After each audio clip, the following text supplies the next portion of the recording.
what I'm hearing more and more is people are getting back to, we have got to work on our depths of listening in a distracted world. And a massive part of presence is like, even right now, am I with you? Are you with the person that you're talking to?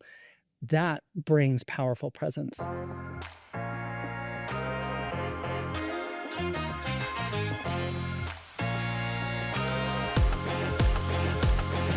Welcome back to the CultureCon podcast. I'm Nick. And I'm Zach. We're the co-founders of CultureCon and your hosts for the show. This episode is part of a special series we created live on site in our podcast studio at CultureCon West 2025 in Las Vegas. To capture these conversations, we partnered with our friends at the People Forward Network, our podcast media partner. A huge thank you to Nikki, Llewellyn Gregory, who stepped in as host for these live studio sessions. These episodes feature real-time insights, stories, and leadership lessons shared during the conference, giving you a front row seat to the energy and impact of CultureCon. And we're excited to bring you along. Let's dive into today's conversation.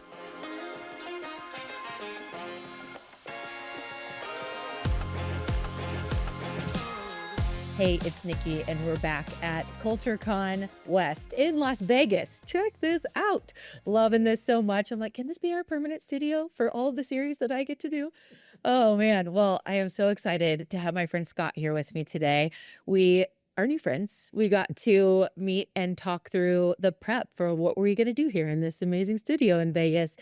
And your topic that came up was authenticity.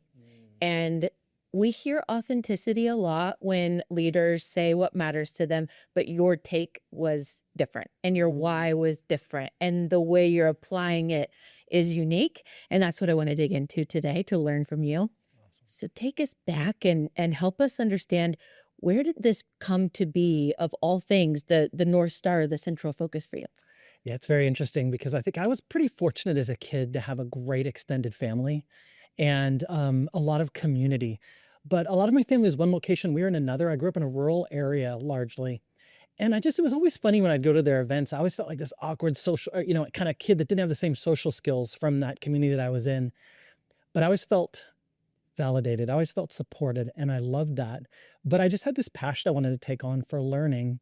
And when I did finally get into that learning, it was during my college years. And I was like a sponge. But what I noticed that I kind of wanted to do is I wanted to emulate the leaders I saw, how they stood, how they were so thoughtful about how they presented. I wanted to be less nervous of a presenter. So I tried to take on some of their mannerisms. But later, when I was working for an amazing leader, she really highlighted that people are moved most by your authenticity. And I actually had to go through a process with a coach to strip down stories I had put myself under to really unearth my story. And it made me think a lot about authenticity. I remember you said something that hit a nerve for me, if you will, when we were talking.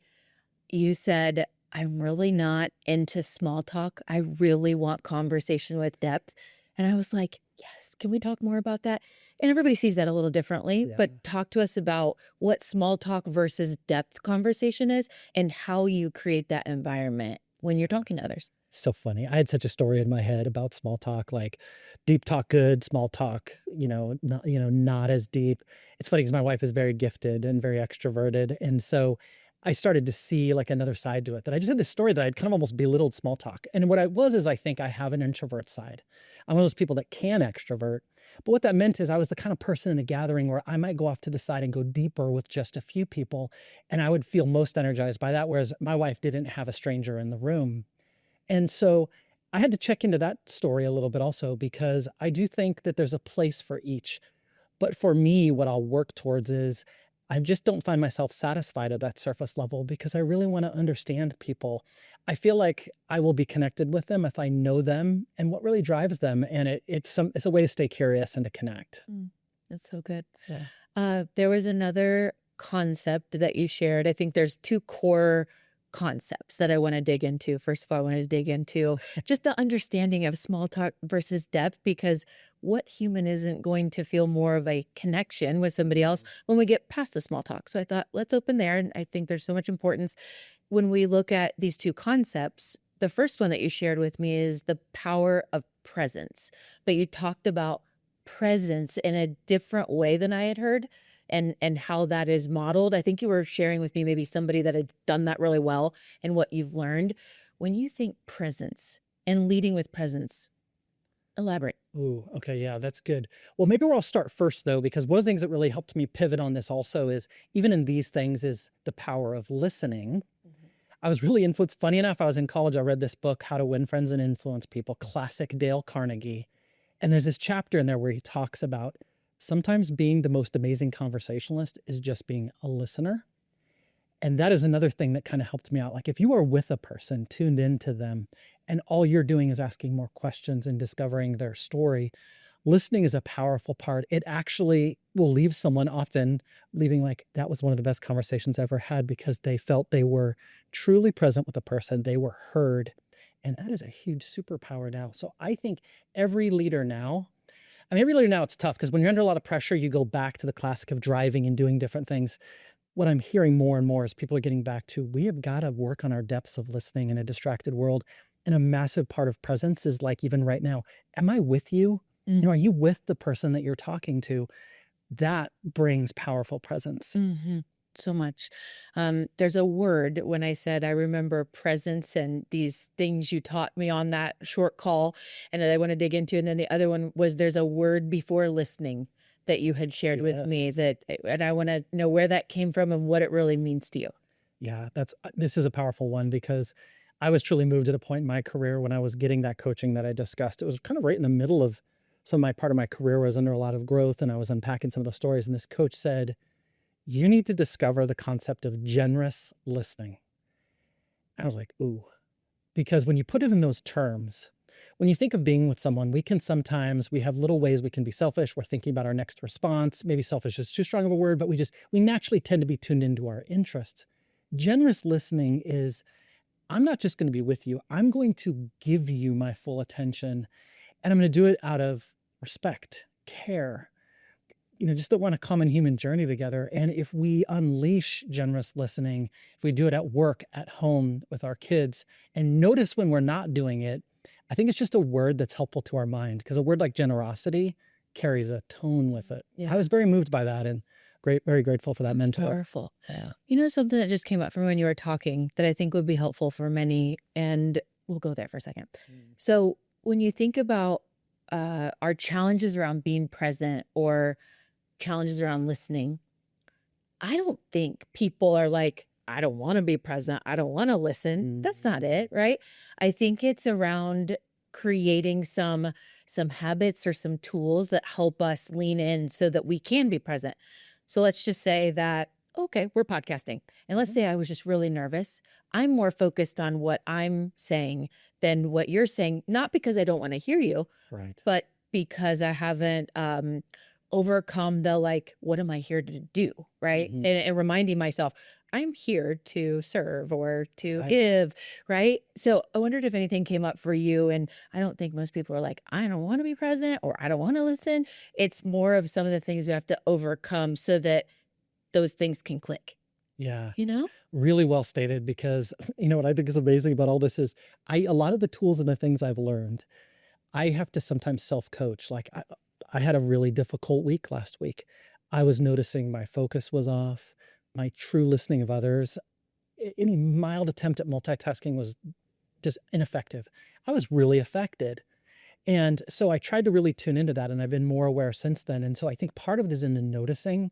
And I think we can almost remind ourselves, like we were even doing an exercise at the conference we're at right now, where there's little techniques like not only tune in the person, really work with their name, really do better at things like replaying what the person shared with you and really saying, what I heard was this, did I get that right? And I love that methodology because it was really a way of being purposeful because we all do this. It's not like there's a good person, a bad person. We can all work on this. And it might sometimes be a little self-coaching in the moment. Yeah. Oh, that's so good. So presence and generous listening in action, showing up as your best authentic self. What does that do to move a person you lead forward, a team forward, a culture forward? What does that impact look like different, No, I love that because I think, for what purpose and all these things, right? We're listening, we're doing all these other things. I think the power of the authentic leadership is that imparting of yourself, that humanizing of yourself, that I think we all need and crave, right? Because we know, like when you take a look at different leaders, everyone's got different responsibilities, different skills that they've built, but everyone is working on, connecting with others effectively and really being with them and connecting like around stories. And so authenticity is this way of like imparting a part of ourselves. It can sometimes even be like, what's hard right now about it, or how am I showing up today? And I think the way I do this with my team is we do something called connection before content. Sometimes my team, because they just want to get back to work on stuff, they're just like, do we have to do that today? So sometimes we do them shorter. We try to tailor it to the time. But the kind of the science behind that too is that authenticity also kind of rehumanizes us to people, something to connect to, something like, oh, you feel that too. And I think that really builds powerful partnerships on teams. But I think for me, especially as I've gone further in my career, authentic leaders, authentic senior leaders inspire and implant vision, and they do it through stories because they share a part of themselves. So before we wrap up, I'm curious your take on AI and maybe other versions of technology that, whether it distracts us or takes us away from our authentic nature. Just curious, a couple of tips you would leave the leaders with around navigating that, because it's so loud in our world, right? AI is everywhere, technology is everywhere. Right. What have you learned around those things? Yeah, I think first off, just being curious, exploring. We all need to be AI enabled. That's just, we've got to get there. And one of the things I'm noticing is already trying to get those early use cases where I'm using it for, to look at some information and bring an unbiased view of it, a very almost like just data sterile type of look at information. I'm using it for prepping for different things sometimes. What could be another way to think about this? And so all that is like helping me coach and rehearse, kind of efficient and be productive. But what I want to do ultimately is I want to use that extra productivity now to connect and ideate with others. And I just think when I'm also with them, I want to be deeply with them. And I'm also trying to disclose when I use AI. Hey, I'm using AI to do this sort of thing. But with you, I'm excited to really move this idea forward or to leverage your strengths. And increasingly right now, what I'm noticing too, because when I'm looking at the data or I'm even looking at my own team, the workforce is hurting right now. We're in the midst of a breakthrough with AI, and we're probably at the bottom of the first inning still of where this is all going to go. But a lot of the things we've shared today is exactly where I want to go with them, is I want to make sure when I'm with them, and that they have my best. And then I want to hear and know what they're navigating. And I just think these are going to be crucial still as we go through the journey. Scott, thank you so much for sharing. You're making the world a better place, and appreciate you sharing and being the ripple effect on many others. So thank you for being here in Vegas. This has been incredible. This has been amazing. Such a fun afternoon together. Yeah, really great to be with you, Nikki. Thank you for your time. That's a wrap on this episode of the official CultureCon podcast. If you got something out of it, share it with a friend, a teammate, or a fellow culture geek. And don't forget to hit subscribe so you never miss an episode. And if you want more ways to stay connected and inspired, check out our upcoming events page for a full listing of webinars, workshops, and conferences. You'll find the link in the show notes, and we'd love to welcome you to a CultureCon event soon. Until next time,